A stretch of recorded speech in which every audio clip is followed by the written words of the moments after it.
Hey fellas, welcome to another exciting build series here at Prime Model Works headquarters, and I was really excited about this one when I first started. And Revell's 1/48 scale SR-71 Blackbird. This is a huge box. Look at that. Whoa! Hardly lift it. Yeah, I was really excited when I heard this kit was coming out, and because I'm a big fan of the Blackbird. When I was a kid, it was like my favorite plane. It probably still is my favorite plane just because it's so like fast and cool looking and mysterious.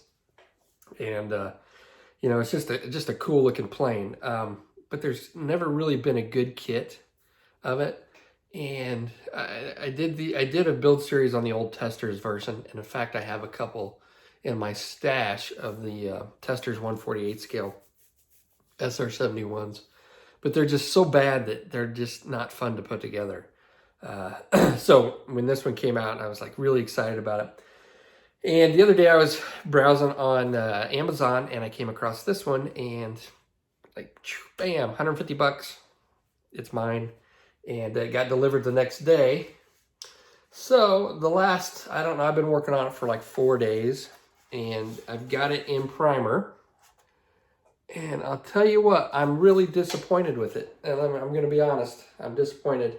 I mean, it's a cool looking kit, and I mean, it looks good, but there are some issues that I think because the old kit was so bad, I was expecting something like super awesome, like Tamiya quality, and it's not Tamiya quality. The fit isn't like what I anticipated or what I wanted. And they make things a little complicated to put together in some spots, and their molding just isn't there. The engineering, the way they have things go together just isn't great. But other than that, I mean, it does build up to, you can turn it into a really cool looking Blackbird, and it's 1,000 times better than the old Testors kit. So in detail and everything else. Now some of the panel lines in areas are not as deep as in others. It's just kind of the molding is a little inconsistent in my opinion. But other than that, it's, you know, it's a Blackbird and it's in 1/48 scale. I'd like to see one done in 1/32 scale. Okay. Anyway, this first video will be me kind of running through some of the issues that I found, some of the areas that I found a little troubling, and how I'm putting this together. And then I will get on to painting in the next episode probably. Now I'm going to probably paint this the same way I did my other one, so I don't know how much I'm going to get into the actual painting part, but we'll see. We'll see what happens. But enjoy the video. All right, fellas, well, let's take a look at what we've got going on. Now, the fuselage halves come in two different pieces, the top part and the bottom part. And I went ahead and I've glued the cockpit in. The cockpit comes in two different sections, and the instructions have you glue it onto the bottom, but I just thought it would be easier to mate it up to the top. Either way, I think you'll probably be okay with it. But just so I can make sure everything's aligned nice and neat, I went ahead and glued it to the top section just like you see there. I've also closed up the refueling port, which wouldn't be open unless it's getting refueled. And I closed up the gear bays. Now it's really nice because the instructions actually give you two different options to have it, an open wheel bay or closed wheel bay, so in flight or not in flight, which is kind of nice. And the gear bay doors do fit rather nicely. Not too many issues with those. A lot better than most kits that I've seen. Another thing that this kit does is it provides you with this Centerline Strut to keep everything nice and straight and give it a little more meat to it, so it doesn't warp on you, which is really nice. Now the front section, the instructions would have you glue the two pieces of the front section on. I've actually glued the bottom front onto the bottom part of the fuselage already, and there's a little connecting piece up here. The instructions would have you glue these two together, and then once you mate the top and the bottom surface, then you would like glue this on. But I think I'm going to have fit issues with this piece up here, and This is going to give me a lot more room to play with it and make adjustments if I don't glue these two front pieces together first.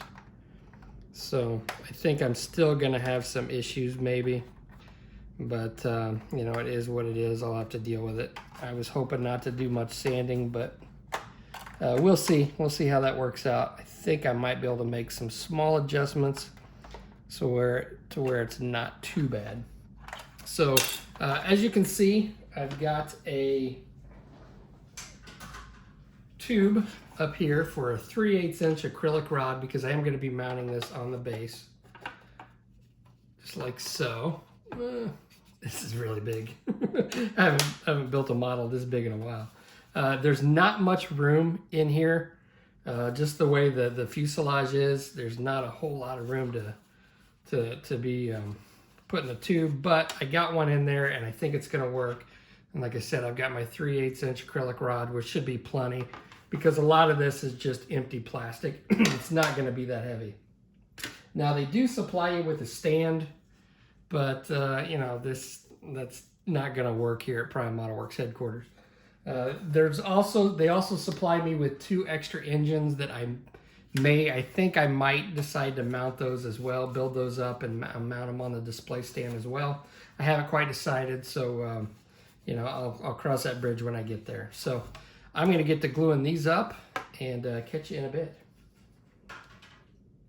All right, one thing I thought I'd touch on here for people that are going to be building this kit, and you'll figure it out once you get to this point, but on step 31, they have you glue these parts of the I guess the ramjets together, and they've got the numbers mixed up. So they've got 129 with 127. 127 should actually be 128. 129 and 127 don't go together, so you'll figure that out. And it's the same with the right side as well, or the left side as well. It should be 127 and 126. So just FYI, when you get to that point, the instructions are messed up and you're not. All right, fellas, so I thought I would take some time out to show you how these engines go together. And it's not a fun process. It doesn't go together very well. I think Revell tried to make this a little more complicated than it needs to be. And in doing so, they don't quite have as good a fit as would require for something this complicated. So it is going together. It's kind of a mess, to be honest with you.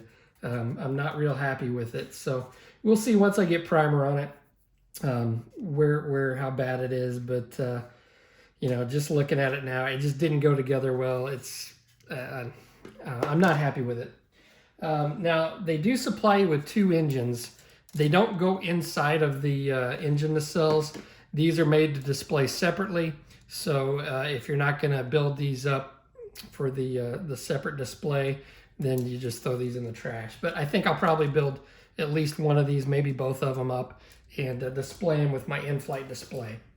Now, we took a look earlier at the ramjets and how they went together. Now, there's this casing that goes around them. You can see I painted all this black just because it's going to be inside of here, and I'm not going to be able to get paint inside of there. And I wanted everything to be nice and dark, so they don't you can't see anything through the opening right there. So I went ahead and put a light coat of Mr. Surfacer Black on there. But they've got these this casing that goes around it that come in 4 pieces, and it's kind of clumsy, kind of hard to do, but it's not going to be seen, so you know, it is what it is. Well, what they'll have you do is they've got these little this area right here that fit right into the bottom part of the wing. And we'll go ahead and glue these down. Now, typically I would remove the paint, but it's such a light coat that it's really not going to make much of a difference, to be honest with you. So I'm just going to lay down some, to me, extra thin right here. And then this should go fit in here just like this. Now, this does fit okay, but when you start putting all this other stuff around it is where you run into issues. Now, the rear of the engine, the exhaust, comes in two pieces. Well, there's a lot of pieces that go into this. So again, it's really overcomplicated. But this main exhaust piece right here goes right along this area, just like so. And there is a little bit of wiggle room up and down. Okay. Then what you do is take this piece and it will go on just like so.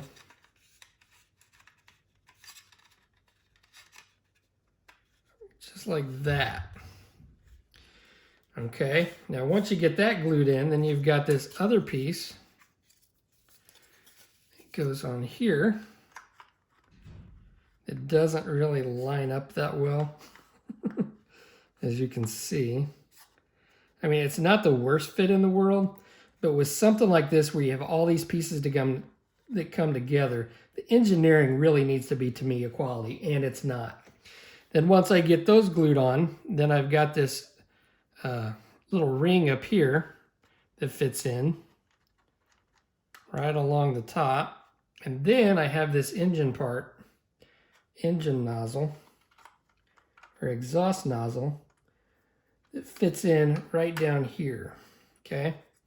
Now, you know, that seems pretty simple, but when the parts don't fit as well as you want them to, it really does cause a few issues. It just looks like a mess right up here around this ring because it didn't fit real well. And then right along where the engine nozzle mates up, it doesn't fit real well. I used some of my tester's putty to try to fill in some of the gaps. So we'll see what that looks like once I get primer on it. But I'm gonna go, and then I had to use some gunmetal pigment and super glue to fill in and fix that seam right there, which basically just popped apart once I put this ring in.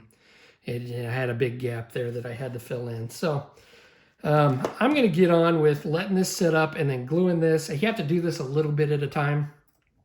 Otherwise, things really get wonky. So I'm going to take my time and get this glued together, and we'll see if we can make this turn out a little bit better than what this one did. And then once I get that done, then I can go ahead and grab my plane and attach the wings to the side,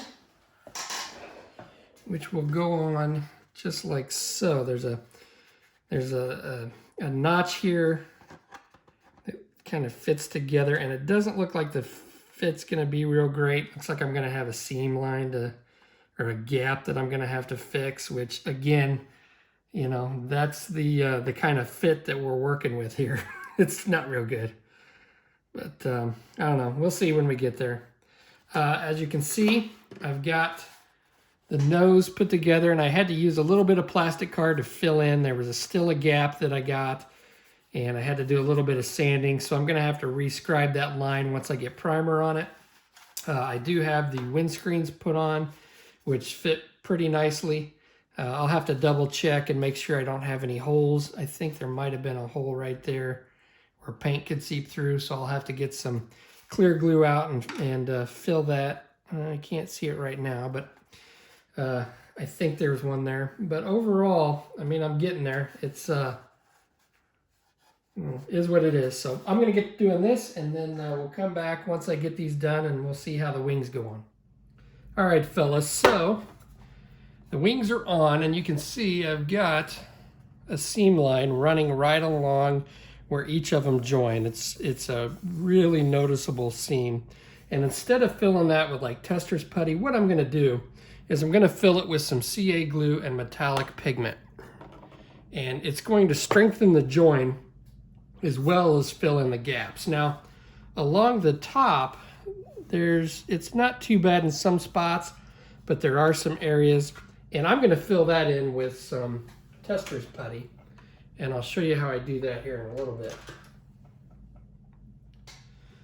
Now before I tackle the seam line along the bottom, and I've already done this one, I want to even it out because there's a little bit of a step in some areas, not all of them. So what I've done is I've taken some blue tape and I've placed it right along here because I'm going to be using some sandpaper to even out my area before I start filling it in. So I want to make sure everything's as even as I can get it before I start using my filler.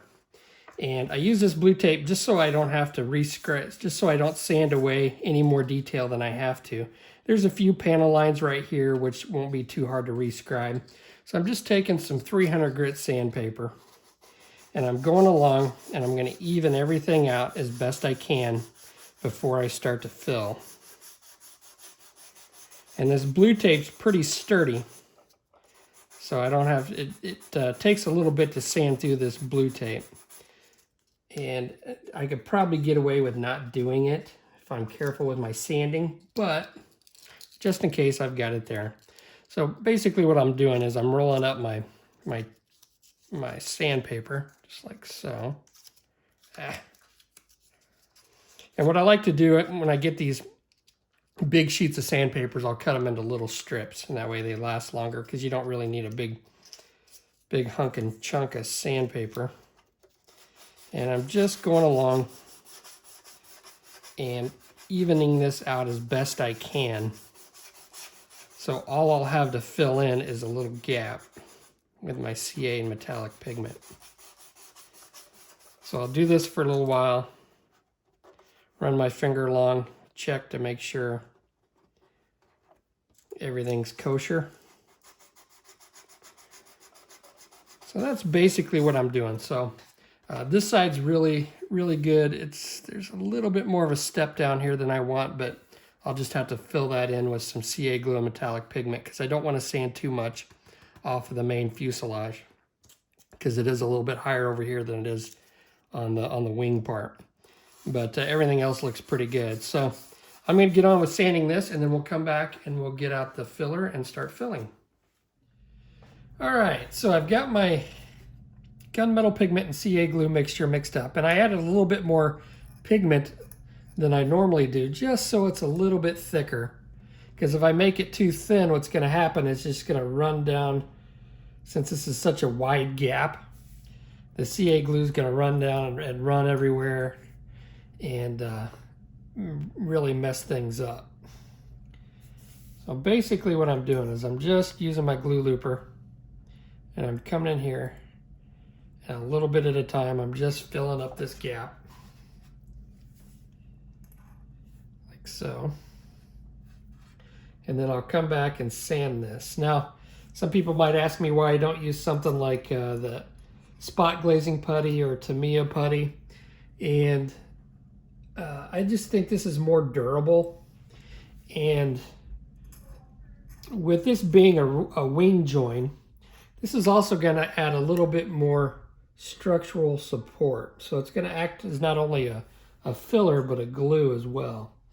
Now I could have came in here with the two-part epoxy putty, but this gap really isn't big enough, I don't think, for me to mess with that, because that is kind of a pain in the butt.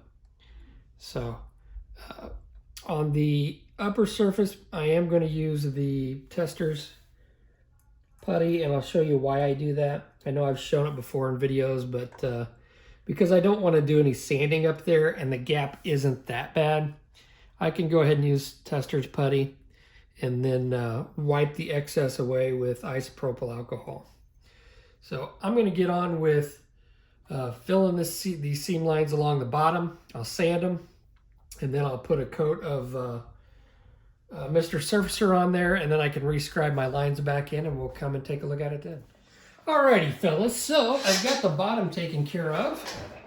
At least I've got everything all smoothed out. And I am going to put some Mr. Surfacer on this and then rescribe some lost panel lines. But the Mr. Surfacer will allow me to see if I've got any places that I missed. Make it all one color. And you can see I also went ahead and filled in these panel lines. I don't think these are supposed to be there. I'm not sure, But to be honest with you, I just went ahead and filled them all in. I'm not going to replace these panel lines that go up and down. So I'm not really much of a rivet counter, and I don't know if I see something that in any pictures that those really stand out, then I may replace them once I get primer on it. But for now, I'm not going to mess with them. So what I'm going to do now is I'm going to fill in the little bitty gap that I have right along the top.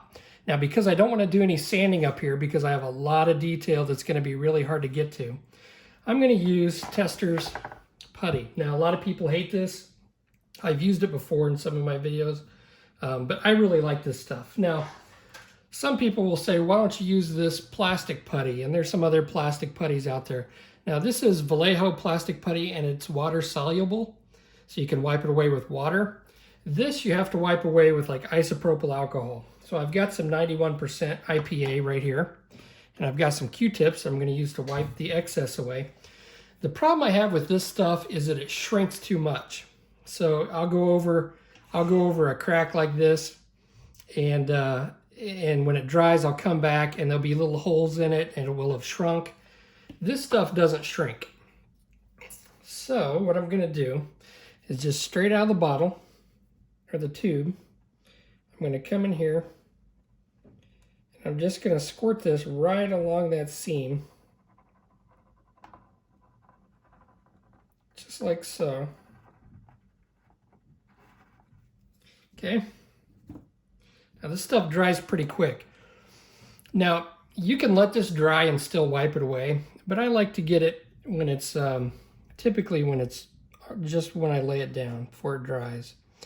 So I'll dip my Q-tip in some IPA, and I'll come along here and smooth it out just like that. Okay. All right. And my seam or my gap will actually go away right before our eyes. Now, this isn't perfect, but in a spot like this, you gotta pick your battles. So, like I said, I didn't want to sand this area, and to me, this is going to be the best choice. So I'm going to let that sit up, and then once that dries, I'll come back with some more IPA and some more Q-tips, and then clean up any more excess that I didn't get, which I think it looks pretty good right there. So that is all there is to that. All right, fellas, so I've got a couple coats of Mr. Finishing Surfacer right along where I had filled in my seam, and you can see I've got some panel lines that need to be connected and rescribed. Now, typically what I like to do on short little panel lines like this is instead of using tape, I'll use just one of my scribing templates. It's a small metal photo etch template. This is a U-Star. I forgot where I got it, probably eBay or Amazon. But you can get these scribing templates, and they're pretty flexible. And then I'll use an RB Production Scriber. And I forgot what size this was, but they come in various sizes, I think. But this is a really good scriber for scribing really tight panel lines like we've got here on the plastic. So basically what I'm doing is I'm just scribing through the Mr. Surfacer, and I'm not really scribing into the plastic too much. And the reason that I like to do it this way is because the filler that I use is really hard, and it's not going to scribe the same way as if I scribe through the plastic. Now, these aren't going to be perfect, and this is on the bottom, so it's kind of like not that big of a deal anyway. But what I'll do is I'll take my RB or my scribing template, and I'll put it right along the line here, and I'll try to match it up. And then I'll find my line with my scribing tool. Let's see, and then I'll put my template right up against that, and then I'll line it up, and I'm just lightly gonna go over and connect the two. And I'm not applying very much pressure at all. And then I'll get a nice line like you see there. Just like that, okay? Let's see. I'm not exactly sure where this line... Now there should be a line right along the edge, so I'm going to have to, that I must have sanded away. Okay, I think I see it. Okay, now there's a line that I sanded away that goes right along here. So what I'm going to use is some of this scribing guide tape, which is a clear, somewhat flexible, but stiff. Doesn't really go together. Somewhat flexible, but stiff. In other words, it's rigid, but it can go over curves pretty well. Unlike Dymo tape, if you've ever used Dymo tape. I don't have any offhand. Let me see. You've probably seen me use this before. Yeah, here we go. Here's Dymo tape. That's the stuff that you put through those what do you call it? The label makers. And that's good for scribing straight lines, but this I think is much better for scribing over something that needs to curve just a little bit.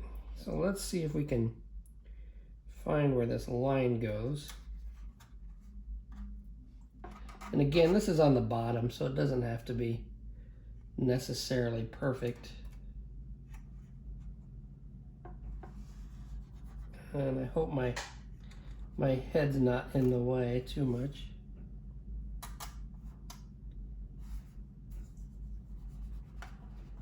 There we go. Okay. All right. Now make sure. Oh, Jesus. So now what I'm going to do is I'm just going to take my scriber and lightly, and again, lightly, have I said that before? Lightly? Lightly scribe my line right along that tape. Okay. And I typically like to go over it more than once.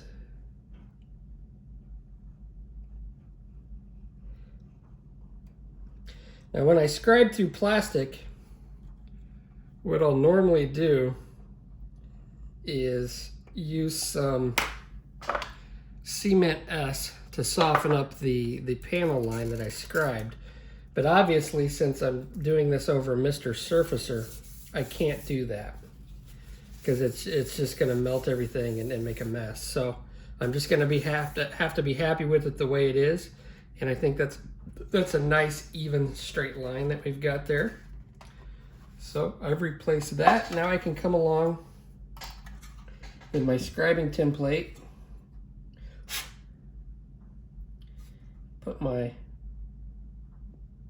scriber on the line and line it up the best I can.